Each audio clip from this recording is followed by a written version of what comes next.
అందరికీ మరణాత. దేవుని స్తోత్రం. ఎలా ఉన్నారు?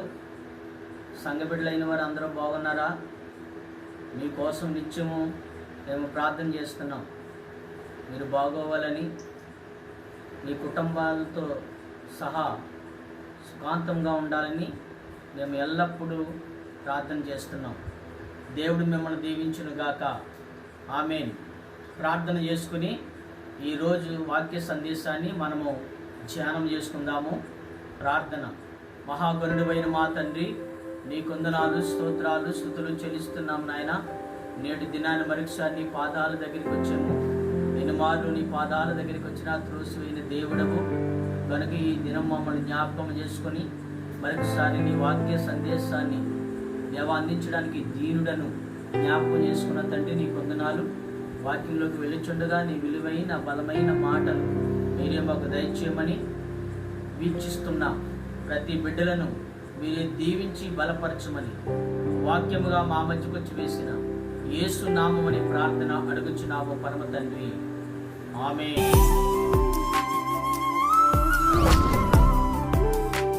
ఈ దినం వాక్యాన్ని మనం ధ్యానం చేసుకుందాము. యెహెజ్కేలు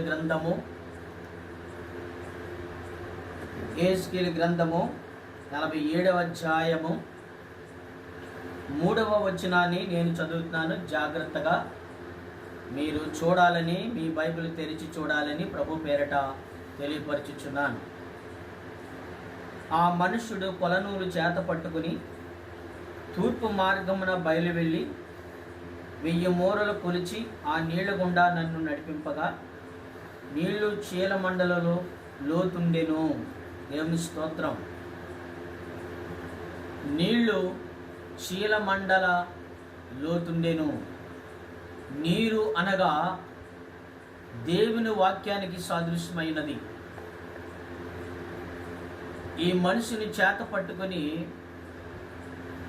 ఆ నీళ్ల గుండా నడిపించగా చీలమండల లోతుండెను. దేవుని స్తోత్రం. ఈరోజు చీలమండల లోతు గురించి వాక్యాన్ని మనం ధ్యానం చేద్దాం. ఏంటి ఈ చీలమండల లోతు అని మనం గమనిస్తే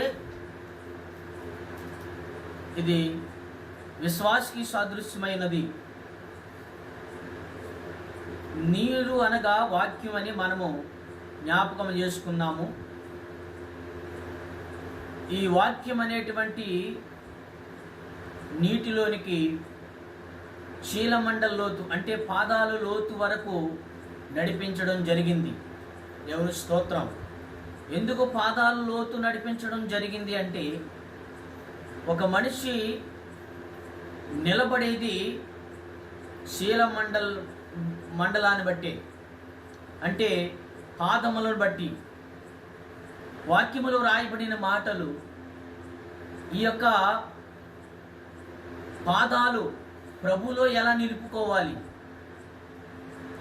పాదాలను ఎలాగ మనము ప్రభులో నిలుపుకుంటే మన బ్రతుకంతా ఎలాగ నడవచ్చు, పాదాలు ప్రభులో నిలుపుకున్నటువంటి వారి బ్రతుకు ఎలా ఉందో ఇక్కడ వాక్యాన్ని బట్టి నేను మీకు తెలియపరచుచున్నాను. దేవుని స్తోత్రం. ఆ మనుషుడు కొలనూలు చేత పట్టుకుని 1000 మూరలు కొలిసి ఆ నీళ్ల గుండా నడిపించగా చీలమండల లోతుండెను, అంటే పాదాలు లోతుండెను. ఈరోజు నేను మీకు తెలియపరిచేది, పాదాలు మనం నిలబడేటువంటి గుర్తయినది. మనము పాదాలు లేకుండా ఈ భూమి మీద నిలబడలేము. అలాగే ప్రభువులో కూడా మనం నిలబడవలసిన వారమై ఉన్నాము.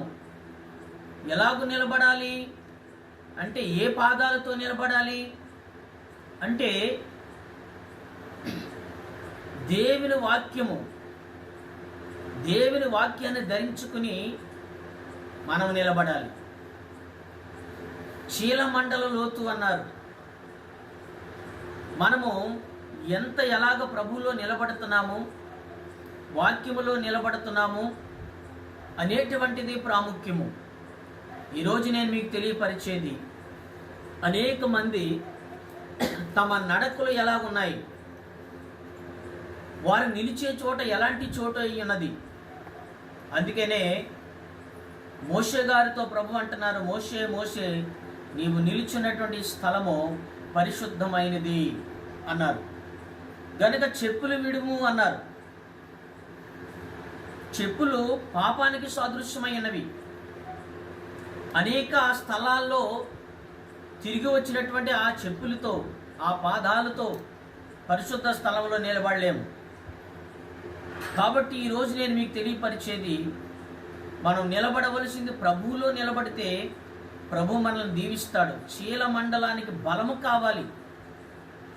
కాబట్టి అందుకే యోహాను పేతురు గారు దేవాలయానికి ఎక్కి వెళ్ళుచుండగా పుట్టినది మొదలుకొని కుంటువాడిన ఒక మనుషుడు అక్కడ ప్రతి దినము అడుక్కుని చేత అతని జీవితాన్ని అలా సాగిస్తూ ఉండగా ఒకరోజు వాక్యాన్ని బట్టి మనం ధ్యానం చేసుకుందాము, ఆ భాగాన్ని మనం జ్ఞాపకం చేసుకుందాము.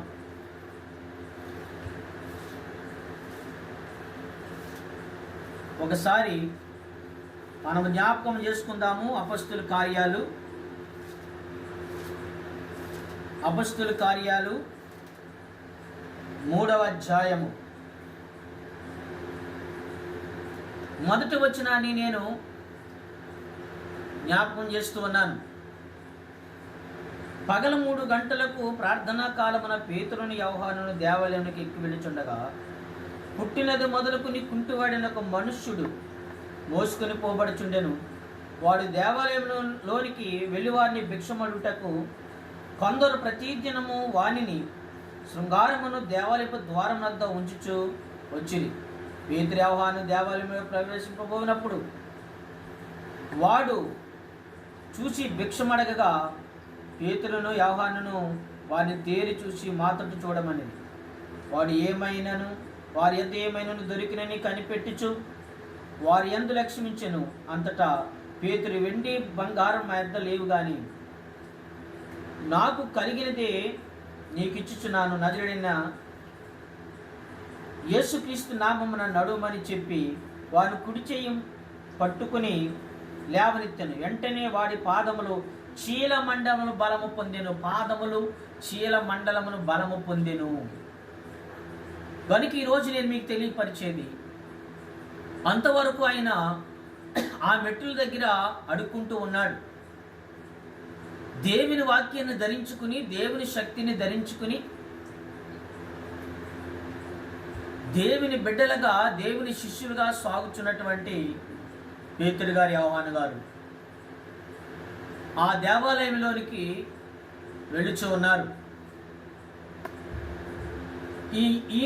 ఈ కుంటివాడు ఎన్నో సంవత్సరాలుగా అక్కడ అడుక్కుంటూ ఉన్నాడు. ఎంతోమంది వచ్చుచూ ఉన్నారు, పోవచ్చు ఉన్నారు, కానీ ఆయనకి సహాయం చేసేవారు, ధన సహాయం చేస్తున్నారు, కానీ స్వస్థతనిచ్చేవారు, ప్రభువులో నిలిపేవారు ఎవరూ లేరు. మెట్టుకు ప్రభు సన్నిధి దగ్గరే ఉంటున్నాడు. అనేక పర్యాయాలు ప్రార్థనకు వెళుతున్నాడు. అనేక మంది సేవకుల్ని, యాజకులను చూస్తూ ఉన్నాడు. ఎంతమంది వచ్చినా, ఎన్ని పర్యాయాలు ఆ దేవాలయం దగ్గరికి వచ్చినా అతని పాదాలు చీలమండలాలు బలము పొందలేదు. దేవుని వాక్యాన్ని ధరించుకున్నటువంటి పేతురు గారు అక్కడికి రావడం జరిగింది. ప్రియమైన వాళ్ళరా, ఎప్పుడైతే పేతురు గారు చేయి పట్టుకున్నారో అతని పాదాలు చీలమండల బలము పొందెను. ఈరోజు నేను మీకు తెలియపరిచేది, నీరు అనగా వాక్యము అని చెప్పాను. అదే వాక్యాన్ని ధరించుకున్నటువంటి పేతురు గారు చీల మండలాలు బలము పొందేటట్లు ప్రార్థన చేయగా అతడు దిగ్గును లేచి నడుచుచు గంతులు వేయచ్చు. దేవుని స్తోత్రం.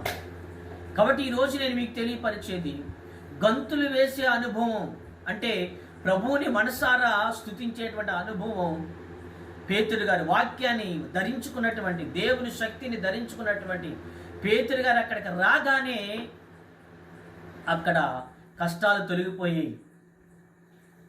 ఎన్నో సంవత్సరాలుగా పడుతున్న బాధలు తొలగిపోయాయి. మెట్టుకు 40 సంవత్సరాల నుంచి ఆ వ్యాధితో ఆయన ఉన్నాడు. ఈరోజు నేను మీకు తెలియపరిచేది, ఏ కష్టాల్లో ఉన్నారో, ఏ బాధల్లో ఉన్నారో, ఈ కరోనా కాలములో, అంటే ఈ ఎటువంటి గడ్డు కాలములో మనం ఉన్నాము. ఇలాంటి కాలములో ప్రభు మనకెంతో అవసరం. నమ్మదగిన దేవుడు. ప్రియమైన వాళ్ళారా, 40 సంవత్సరాలుగా ఆ మెట్ల దగ్గరే ఆయన అడుక్కుంటూ ఉన్నారు. ఆయన ఎవరు ఆయనకి సాయం చేసేవారు లేరు. ఈరోజు నేను మీకు తెలియపరిచేది, దేవుని వాక్యాన్ని ధరించుకున్నటువంటి, దేవుని వాక్యాన్ని ధరించుకున్నటువంటి, అందుకని వారు ప్రార్థన చేసినప్పుడు పెంతుకొస్తూ పండగ దిన వాక్శక్తి వారికి అనుగ్రహింపబడిన వాక్శక్తి. ఆ వాక్యము పేతురు గారిని ఎప్పుడైతే ఆవరించిందో, పరిశుద్ధాత్మ శక్తి ఎప్పుడైతే ఆవరించిందో, అద్భుత కార్యాలు జరగడం ప్రారంభించే. గనుక పుట్టినది మొదలుకొని కుంటివాడిన ఈ వ్యక్తికి నడకలేదు, అసలు నడిచే ప్రసక్తే లేదు. ఎన్నో హాస్పిటల్కి తిరిగే ఉంటారు, తిరిగి అలసిపోయి ఉన్నారు. ఈరోజు నేను మీకు తెలియపరిచేది, ఎన్నో హాస్పిటల్ చుట్టూ తిరిగి అలసి ఉన్నారా? ధనమంతా అయిపోయి బంధువులందరూ విడిచిపెట్టి, నా బ్రతుకు ఇంతేనా, నాకు సాయం చేసేవారు లేరా, అందరున్నా ఒంటరిగా ఉన్నావా, నేను ఒంటరిని అయిపోయినా అనేటువంటి పరిస్థితిలో నీ ఒక చిన్న ప్రార్థన, యేసు ప్రభువా నన్ను బాగు చెయ్యి అని ప్రార్థన చేస్తే, నువ్వెవరైనా కావచ్చు. ఇక్కడ కులమతాలతో సంబంధం లేదు. ప్రభు ఒక మాట సెలవిచ్చారు, నా చెంతకొచ్చిన వారిని ఎంత మాత్రం త్రోసివేయనని, నన్ను నమ్మిన బిడ్డలను తలగా చేస్తాను కానీ తోకగా చేయనని సెలవిచ్చిన దేవుడు. గనుక ఈరోజు ఆ ప్రభు దగ్గరికి వస్తే, మరణకరమైన బాధలు నిన్ను బాధిస్తుంటే, మరణకరమైన వ్యాధులు నిన్ను చుట్టుముట్టితే, అరికాలి మొదలుకొని నడినెత్తి వరకు కొంచెమైనా స్వస్థత లేకపోతే ప్రభు దగ్గరికి రండి. అమ్మా, చెల్లి, అయ్యా, నువ్వెవరమైనా ప్రభు దగ్గరికి వస్తే దేవుడు నిన్ను బాగు చేస్తాడు. దేవుని స్తోత్రం.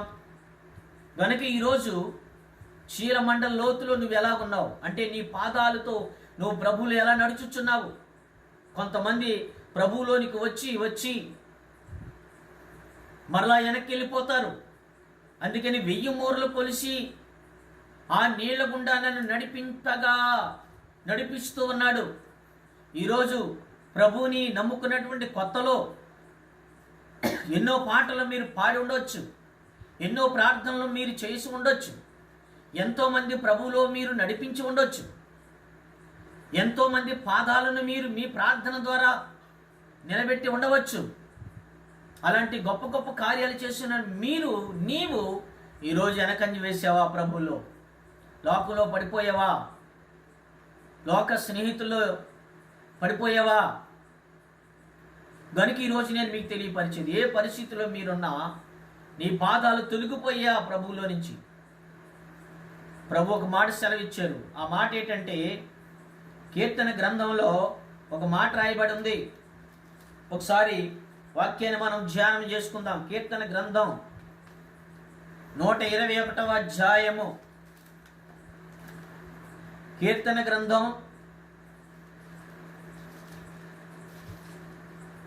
121వ అధ్యాయము. చాలా జాగ్రత్తగా మీరు వాక్యాన్ని అర్థం చేసుకోవాలి. ఇక్కడ ఒక మాట రాయబడి ఉంది. కీర్తన గ్రంథం 121వ అధ్యాయము 3వ వచనాన్ని నేను చదువుతున్నాను, జాగ్రత్తగా ఆలకించాలి. ఆయన నీ పాదము తొట్టిల్లనీయడు, నిన్ను కాపాడువాడు కునుకడు. దేవుని స్తోత్రం. ఆయన నీ పాదాలని తొట్టిల్లనీయుడు. ఒకవేళ ప్రియ సోదరి సోదరుడా, ఇంతకుముందు ప్రభువులో నేను చాలా బాగుండేదానిని అని, ఇప్పుడు నేను ఎందుకు ఇలాగైపోయినని లోపల కృంగిపోతున్నావా? నలుగురు ఉన్నప్పుడు నవ్వుతున్నావు కానీ ఒంటరిగా ఉన్నప్పుడు ఏడుస్తున్నావా? ప్రియ సోదరి, దేవుడిని పిలుస్తున్నాడు. తొట్టిల్లినటువంటి నీ పాదాలు నిలబెట్టడానికి సిద్ధంగా ఉన్నాడు. తొట్టిల్లిన మోకాడును బలపరచు, సడలిన చేతులను బలపరచు. ఆయన నీ ప్రార్థన, నీ కన్నీటి ప్రార్థన, నువ్వు దుఃఖించే ప్రార్థన వినడానికి ఆయన సిద్ధంగా ఉన్నాడు. తప్పుపైన నీ పాదాలు, తొట్టిల్ని నీ పాదాలు నిలపడానికి ఆయన సిద్ధంగా ఉన్నాడు. గనుక ప్రియమైన సహోదరి సహోదరుడా, ఈరోజు నేను మీకు తెలియపరిచేది, ఆయన నిన్ను నడిపిస్తూ ఉన్నాడు. కానీ నువ్వు ఆ మార్గం నుంచి తొలగిపోయేవేమో, జాగ్రత్త సుమా. తొలగిపోకుండా ఉండడానికి ఆయన మనకు ఒక వాగ్దానం ఇచ్చాడు. కీర్తన గ్రంథము 119 అధ్యాయము, కీర్తన గ్రంథము 119 అధ్యాయము 105 వచనంలో ఒక మాట రాయబడి ఉంది. నీ వాక్యము నా పాదములకు దీపము, నా త్రావుకు వెలుగయ్యున్నది. నీ వాక్యము నా పాదాలకి దీపము. ఓ ప్రియా సహోదరి, చీకటి కార్యాలను బట్టి, చీకటి శక్తుల ద్వారా, చీకటిలో సంచరించే మనుషుల ద్వారా నీవు తొట్టిల్లిపోయావా? నీ పాదాలకి వెలుగుగా ఉన్న దేవుడి దగ్గరికి రా. నిన్ను సరైన దారిలో నడిపిస్తాడు. ప్రియ సహోదరి, ప్రేమతో మిమ్మల్ని ఆహ్వానిస్తూ ఉన్నాము, ప్రేమతో పిలుచుచూ ఉన్నాం ప్రభు దగ్గరికి. ఆయన రెండు చేతులు చాచి నా కుమారి అని పిలుచుచూ ఉన్నాడు. గనుక ప్రియమైన సహోదరి సహోదరుడా, తొట్టిల్లిపోయినటువంటి నీ పాదాలను బలపరచు. ఈరోజు నేను మీకు తెలియపరిచేది, ఈ కుంటివాడు 40 సంవత్సరాల నుంచి తొట్టిల్లిపోయాడు. 40 సంవత్సరాలు నిలవలేక ఉన్నాడు. గనుక ఈరోజు నేను మీకు తెలియపరిచేది, 40 సంవత్సరాల తర్వాత పేతురు గారు ఆ స్థలానికి దేవుని ద్వారా పంపబడ్డాడు. 40 సంవత్సరాలు అంటే పుట్టినది మొదలుకొని కుంటివాడు అతను, ఎప్పుడు అసలు నడకే లేదు. అలాంటి వాడిని చెయ్యి పట్టుకుని, దేవుని వాక్యాన్ని ధరించుకున్నటువంటి పేతురు గారు చెయ్యి పట్టుకుని లేవనెత్తగా పాదములు చీలమండలం బలము పొందెను. ఎవరి స్తోత్రం. గనుక ఈరోజు నేను మీకు తెలియపరిచేది, పాదాల ప్రభువులో నువ్వు నిలుపుకో. తొట్టిల్లినటువంటి నీ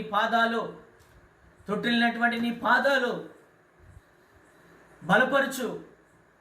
నా పని అయిపోయింది అనుకోవద్దు, నేను ఇంక ప్రభువులోకి నడలేకపోతున్నాను అనుకోవద్దు. ఒక భక్తుడు ప్రభువులోంచి తొలగిపోతూ ఉంటే, లోకంలో కలిసిపోతూ ఉంటే, తన తల్లి కన్నీటి ప్రార్థన ద్వారా లోకంలో నుంచి, పాపంలో నుంచి దేవాలయంలోనికి కొట్టుకుని వచ్చానని సాక్ష్యం చెప్పాడు భక్తుడు. కాబట్టి ప్రియ తమ్ముడు, ప్రియ సహోదరి, ఏ విధం చేత నువ్వు ప్రభువులోంచి తొలగిపోయావో, ఇక నుంచి అయినా నీవు మరలా నీ ప్రార్థన జీవితాన్ని నిలబెట్టు. నీ మోకాళ్ళ ప్రార్థన స్టార్ట్ చేయి. ఒకప్పుడు ఎంతో మోకాళ్ళుని ప్రార్థన చేసేవాడు. ఈరోజు ఎందుకు పడిపోయావు? లోకానుసారమైన పనులు, లోకానుసారమైన మనుషులు, లోకానుసారమైన స్నేహితులు నిన్ను పట్టుకుని పీడించి దేవుళ్ళ నుంచి పక్కకి తప్పించే నీ పాదాలను. అందుకనే ఇర్మీయా గ్రంథంలో భక్తుడు చెప్తున్నాడు, మేలైన మార్గం ఏదో తెలుసుకుని అందులో నడవండి అంటున్నాడు ఆయన. మేలైన మార్గం, మంచి మార్గం యేసయ్య మార్గం. అందుకే ప్రభు అన్నారు, నేనే మార్గం, నేనే సత్యం, నేనే జీవం, నేను తప్ప పరలోకంలోకి ఎవరు చేరరు, నా ద్వారా తప్పన్నారు. గనుక ప్రియమైన వాళ్ళరా, ఈరోజు నేను మీకు తెలియపరిచేది, ప్రభువులోనికి మీ నడక సాగించాలని, మీ తొట్టిల్లినటువంటి పాదాలు మండలాలు బలము పొంది ప్రభువులో నిలబడాలని ప్రభు పేర తెలియపరుస్తున్నాను. మరొక భాగాన్ని మనము జ్ఞాపకం చేసుకుందాం. ఆదికాండం 30 అధ్యాయము, ఆదికాండము వాక్యాన్ని మనం ధ్యానం చేసుకుందాము. పాదాలు మనం నిలుపుకుంటే ఎంత ఆశీర్వాదమో చూడండి. పాదాలు మనం నిలుపుకుంటే ఎంత ఆశీర్వాదమో. గనుక పాదాలు తొట్టిల్లి ఆశీర్వాదాన్ని పోగొట్టుకున్నవా? ప్రియ సహోదరి సహోదరుడా, నా మాటలు వినాలని ప్రభుపేట తెలియపరుస్తున్నాను. 30 అధ్యాయం 30 వచనం. నేను రాకమునుపు నీకుండినది కొంచెమే, అయితే అది బహుగా అభివృద్ధి పొందెను. నేను పాదము పెట్టిన చోటెల్లా యెహోవా నిన్ను ఆశీర్వదించెను. యాకోబు పాదం పెట్టిన చోటల్లా ఆశీర్వాదము. ఈరోజు నేను మీకు తెలియపరిచేది, దేవుని చూసినటువంటి యాకోబు, ఆశీర్వదించబడినటువంటి యాకోబు, దేవుని వాక్యాన్ని ధరించుకున్నటువంటి యాకోబు. ఈరోజు ప్రియ సహోదరి సహోదరుడా, నాకు ఆశీర్వాదం రావట్లేదు, ఎంత కష్టపడినా చిల్లి సంచిలో వేసినట్లే ఉంది నా యొక్క సంపాదన అనుకుంటున్నావా? లోకములో నడుస్తూ, లోకములో నువ్వు కొనసాగుతూ ఎంత కష్టపడినా నీ జీవితంలో అశాంతి ఉంటుంది. గనుక నీ పాదాలు ఆశీర్వదించబడాలంటే ప్రార్థన చెయ్యి. యాకోబు పట్టుదల కలిగి ప్రార్థన చేశారు గనుక యాకోబుని దేవుడు ఆశీర్వదించాను. ఆశీర్వదించబడినటువంటి పాదములు ఎక్కడ పెట్టిన ఆశీర్వాదమే. యాకోబు ప్రియమైన వాళ్ళరా, తన మామ ఇంట్లో ఉన్నప్పుడు తన మామగారు ఎంతో ఆశీర్వదించబడ్డాడు. యాకోబు వెళ్ళినప్పుడు కొంచెమే తన ఆశీర్వాదం. యాకోబు అడుగు పెట్టిన తర్వాత, పాదాలు పెట్టిన తర్వాత విస్తారమైన ఆశీర్వాదం తన మామగారిలోనికి వచ్చింది. కనుక ఈరోజు నేను మీకు తెలియపరిచేది, ఒక సేవకుడు, ఒక ప్రార్థనాపరుడు మీ గృహాలు అడుగు పెడితే ఆశీర్వాదం. ఒక సేవకుడు అడుగు పెడితే ఆశీర్వాదము. ప్రియమైన సహోదరి సహోదరుడా, సేవకుడు ఎందుకులే నేనే ప్రార్థన చేసుకుంటాను అనుకోవద్దు. ఎందుకంటే బైబిల్లో ఒక గొప్ప వాగ్దానం ఉంది. ఆ వాగ్దానం ఏంటంటే సువార్త ప్రకటించేవారి పాదములు సుందరమైనవని దేవుడు చెప్పారు. ప్రియమైన వాళ్ళారా, కనుక ప్రతి సేవకుడు, సువార్త ప్రకటిస్తున్న ప్రతి సేవకుడు పాదములు ఆశీర్వదించబడినటువంటి పాదములు, దేవుళ్ళు నిలుపుకున్నటువంటి పాదములు. గనుక ఆ పాదములు మీ గృహాల్లో పెడితే మీరు ఆశీర్వదించబడతారు, మీ పాదములు బలము పొందుతాయి. కనుక ఈరోజు ఏ పరిస్థితిని బట్టి వెనకంజ వేసేవో, ఈరోజు నేను మీకు తెలియపరిచేది, మరలా సేవకుని పిలిపించుకొని ప్రార్థన స్టార్ట్ చేయండి. కుటుంబ ప్రార్థన స్టార్ట్ చేయండి. కుటుంబ ప్రార్థన ఉందా? ఈరోజు ఏ గృహంలో చూసినా కుటుంబ ప్రార్థన ఉందా? లేదు. మునుపటి కాలములో కుటుంబం అంతా కలిసి ఎంతో సంతోషంగా కనీసం ఒక గంట అయినా ప్రార్థన చేసేవారు. ఇప్పుడైతే 10 నిమిషాలు కూడా ప్రార్థన చేయటం లేదు. ఖాళీ లేని పరిస్థితి అయిపోయింది. ప్రభు సన్నిధికి వెళ్ళడానికి ఖాళీ అంటూ ఉన్నారు ప్రజలు. అందుకే ఇన్ని కష్టాలు, ఇన్ని నష్టాలు, ఇన్ని విపత్తులు. ప్రియమైన వాళ్ళ రాకడ సమీపముగా ఉన్నది. రాకడ సమీపముగా ఉన్నది. అది తట్టుకోలేని పరిస్థితిలో ఉన్నది. ఇప్పటికే చాలా చూసుళ్ళు జరుగుతూ ఉన్నవి. మిడతల దండు వచ్చి వేసింది. ప్రియమైన వాళ్ళ నేను మీకు తెలియపరిచేది, ఇంకా ఏమేమి వస్తాయో తెలియదు. కరోనా వైరస్తో తల్లి జాడ పిల్లకి లేక, పిల్ల జాడ తల్లికి లేక దిక్కుమాలిన బ్రతుకు ఇప్పటికే బ్రతుకుతూ ఉన్నారు. ఇక చాలు, ప్రార్థన చేయండి. ప్రభువా ఇక చాలు, ఆ కరోనా వైరస్ మాకు రాకుండా కాచి కాపాడండి నాయన.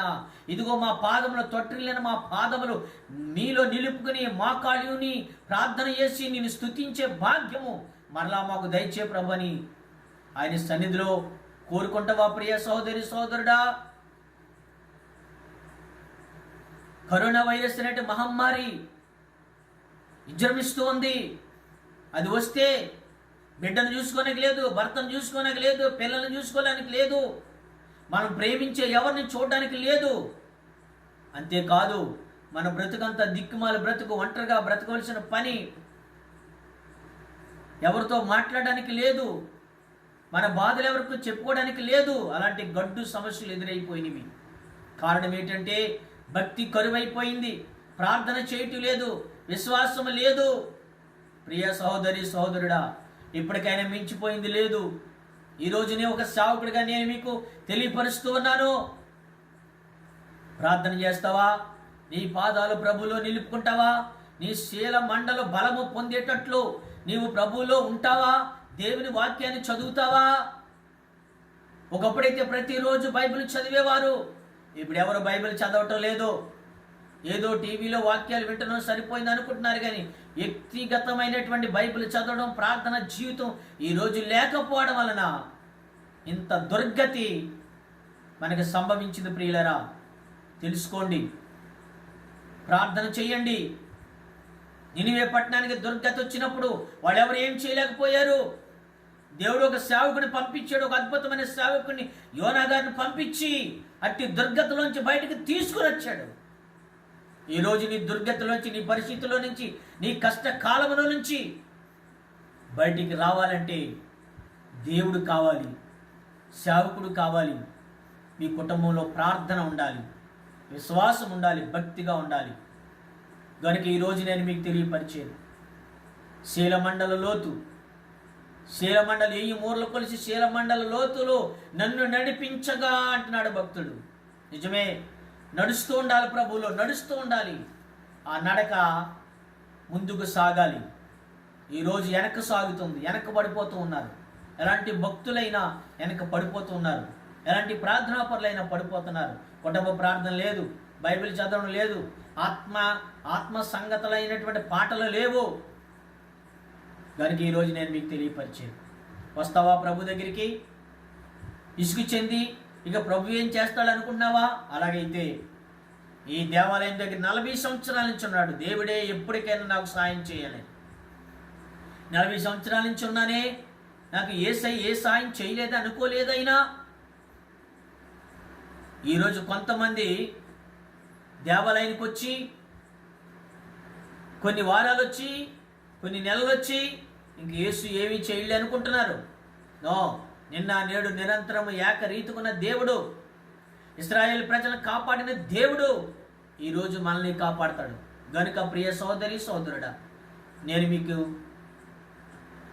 మనస్ఫూర్తిగా మేము నమస్కారం చేస్తూ, పాప జీవితాన్ని, పాప పనులు, లోకాశలు, లోక తలంపులు వదులుకుని ప్రభు సన్నిధికి వచ్చి ప్రార్థనా పూర్వకంగా పడిపోయిన మీ ప్రార్థనా జీవితాన్ని మరలా కట్టుకుని శీల మండల బలము పొంది ప్రభువులో మీరు నిలవాలని ప్రభు పేర తెలియపరుస్తూ ఈ మాటలు ముగిస్తున్నాను. దేవుడు ఈ మాటలను దీవించి మీ ఎల్లరినీ బహుగా ఆశీర్వదించును గాక. ఆమేన్. అందరికీ మరణాతా.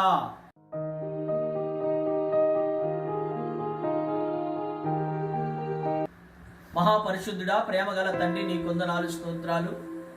మరొకసారి నీ పాదాల దగ్గరికి వచ్చాము. ఎన్ని మార్లు నీ పాదాల దగ్గరికి వచ్చినా త్రోసివేసే దేవుడు కాదు నాయన. ఈరోజు పడిపోయి చెడిపోయిన వారి కొరకు, లోకములో పడిపోయిన వారి కొరకు, ప్రార్థన విడిచిపెట్టిన వారి కొరకు, ప్రభువులో కొంతవరకు సాగి మరలా వారి పాదం నిలపలేక లోకములోకి వెళ్ళిపోయిన వారి కొరకు మేము ప్రార్థిస్తున్నాం. ఎవరైతే ప్రభా లోపల కుమిలిపోతూ, కృంగిపోయి, కుషించిపోయి, నలిగిపోతున్నారో అట్టి వారిని జ్ఞాపకం చేసుకుని ప్రభా తొలగిపోయిన ప్రతి వారిని మరలా నీ మంచి మార్గంలో నడిపించి వారి పాదాలు, తొట్టిన పాదాలను మీరే నిలపమని, మీ రక్షణ కంచి, మీ రక్షణ భాగ్యము, నూతన శక్తి, నూతన బలము మరలా వారికి ప్రసాదించమని, ఏ కష్టాలు, ఏ బాధలు, ఏ వ్యాధులతో సతమతలవుతున్నారో వారందరినీ నీ దివ్యమైన రెక్కల చోటన భద్రత కలిగించేయమని, ఈ దినుడు ప్రార్థనలకు ఇచ్చి మహిమ పొందమని యేసునామమున ప్రార్థన అడుగుచున్నాము తండ్రి. ఆమేన్. పరలోకమందున మా తండ్రి గారు, మీ నామం పరిశుద్ధపరచబడును గాక, మీ రాజ్యం వచ్చును గాక, మీ చిత్తం పరలోకం నెరవేరినట్లు భూమి మీద నెరవేరును గాక. మాకు కావలసిన అనుదిన ఆహారం నడుమకు దయచేయము. మా రుణస్థుమే క్షమించిన ప్రకారము రుణము క్షమించము, స్వాధన తేక దుష్టుని తప్పించము. రాజ్యము, శక్తి, మహిమ నిరంతరము నీవై నావు తండ్రి. ఆమేన్. ప్రభు యేసు రక్తమునకు జయము, అపవాది క్రియలకు లయము. ప్రభు యేసు రక్తమునకు జయము, అపవాది క్రియలకు లయము. ప్రభు యేసు రక్తము సంపూర్ణ విజయము, అపవాది క్రియలకు అనంత నాశనం కలుగును గాక. హల్లెలూయా, హల్లెలూయా, హల్లెలూయా. స్తోత్రం, స్తోత్రం, స్తోత్రం. ఆమేన్, ఆమేన్, ఆమేన్. మన తండ్రి అయిన దేవునుడి, మన రక్షకుడైన యేసుక్రీస్తునుడి, పరిశుద్ధాత్మ తండ్రి అన్యోన్య సహవాసం ఇప్పుడు ఎల్లప్పుడూ సదాకాలము మనెల్లరకు ఆయన కృప తోడైంది నడిపించును గాక. ఆమేన్. అందరికీ వందనాలు. మరణాతా.